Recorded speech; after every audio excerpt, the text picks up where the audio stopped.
देश में कोरोना के घटते संक्रमण के बीच टीकाकरण की शुरुआत से दूसरी लहर का खतरा टल जाएगा। अमेरिका समेत तमाम यूरोपीय देश कोरोना संक्रमण की दूसरी लहर का सामना कर रहे हैं, लेकिन चिकित्सा विशेषज्ञों का कहना है कि भारत इस खतरे से बच सकता है। CSIR के महानिदेशक डॉक्टर शेखर C. मांडे ने कहा कि टीकाकरण शुरू होने से दूसरी लहर का खतरा निश्चित रूप से कम हुआ है, लेकिन हम पूरी तरह से तब तक सुरक्षित नहीं होंगे जब तक 60-80% लोगों को टीका न लग जाए। वर्धमान महावीर मेडिकल कॉलेज के कम्युनिटी मेडिसिन विभाग के निदेशक डॉक्टर जुगल किशोर ने कहा कि देश में कोरोना की दूसरी लहर की आशंका नहीं है। उन्होंने कहा कि मूलतः 4 कारण होते हैं जिससे दूसरी लहर आती है। एक, वायरस में म्यूटेशन का होना, दूसरे, मां से बच्चों में संचरण, तीसरा, माइग्रेशन और चौथा, प्रतिरोधक क्षमता कम होना। लेकिन ये चारों स्थितियां नहीं हैं।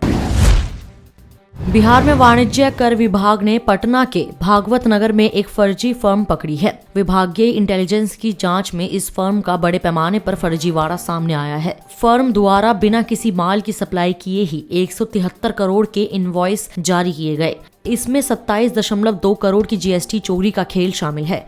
विभाग ने समय रहते कार्रवाई कर इस खेल का खुलासा कर दिया। दरअसल फर्जी फर्म ने ई-वे बिल तो जनरेट किया, लेकिन GSTR 3B रिटर्न दाखिल नहीं किया। विभाग द्वारा फर्म पंजीकरण के समय दिए गए पते का निरीक्षण किया तो जानकारी मिली कि वहां कुछ है ही नहीं, यानी फर्म केवल कागजों में ही संचालित थी।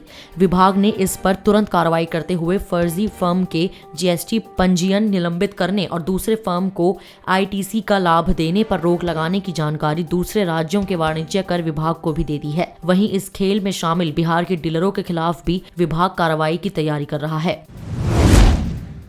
किसान विरोधी प्रदर्शन को हवा देने के मामले में विदेशी फंडिंग की जांच पर NIA के अलावा अन्य एजेंसियों की भी नजर है। वित्तीय स्रोतों खंगालने के लिए अन्य देशों की एजेंसियों से भी संपर्क की योजना है। सूत्रों का कहना है कि फंडिंग की कड़ियों को विभिन्न स्तर पर खंगाला जा रहा है। देश के भीतर व बाहर इसके स्रोत तलाशने के लिए NIA, ED, IT सहित अन्य संबंधित एजेंसियों का समन्वय बना हुआ है। एक अधिकारी ने कहा कि पूछताछ में शामिल न होने वाले संबंधित पक्षों को दोबारा समन भेजा जाएगा। सूत्रों के मुताबिक गृह मंत्रालय में 12 दिसंबर को NIA, ED, IT, CBI और FCRA डिवीजन के अधिकारियों की एक बड़ी बैठक हुई थी। इसके बाद ये प्लान तैयार हुआ कि Sikh for justice, Babbar Khalsa international, Khalistan जिंदाबाद फोर्स, खालिस्तान टाइगर फोर्स की ओर से की जा रही फंडिंग पर ध्यान रखा जाए और इन संगठनों के जरिए भारत में किन NGO को मदद मिल रही है इस पर भी नजर रखी जाए।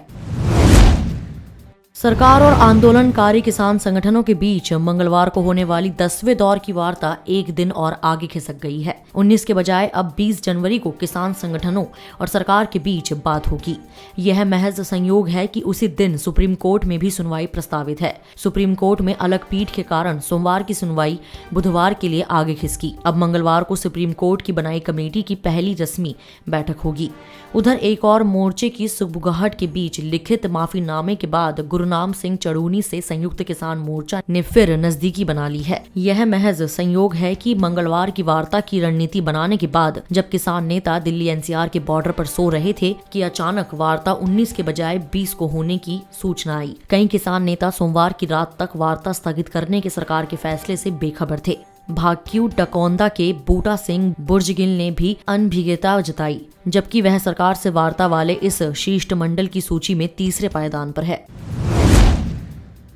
कड़ाके की ठंड झेल रहे उत्तर भारत में कई जगहों पर रविवार रात और सोमवार सुबह कोहरा छाया रहा। दिल्ली, उत्तर प्रदेश, चंडीगढ़, राजस्थान और मध्य प्रदेश पर कोहरे की चादर के चलते दृश्यता काफी कम रही। इसका असर रेल यातायात और सड़क परिवहन पर भी पड़ा। इन क्षेत्रों में जारी ऑरेंज अलर्ट के बीच मौसम विभाग ने अगले 4 दिन तक शीतलहर जारी रहने और दिल्ली व कुछ हिस्सों में भी 24 घंटे के अंदर हल्की बारिश का अनुमान लगाया है। मौसम विभाग के एक अधिकारी ने बताया कि दिल्ली NCR में पूर्व दिशा की ओर चल रही हवा पश्चिमी हिमालय की तरफ से आने वाली हवाओं की तरह ठंडी नहीं है। इसलिए अगले 2 दिन में न्यूनतम तापमान तो बढ़ेगा, लेकिन अधिकतम तापमान सामान्य से कम ही रहेगा। लिहाजा 22 जनवरी तक ठंड का कहर जारी रहेगा। अगले 2 दिन तक उत्तर प्रदेश के कई हिस्सों में घना कोहरा छाया रहेगा। इस वीडियो में इतना ही। मैं कोमल, पंजाब केसरी, दिल्ली से। अगर आपको हमारी ये खबर जानकारी पूर्ण लगे तो हमारे फेसबुक पेज punjabkesari.com को लाइक करें और अगर आप हमारी ये वीडियो यूट्यूब पर देख रहे हैं तो हमारे चैनल को सब्सक्राइब करना ना भूलें।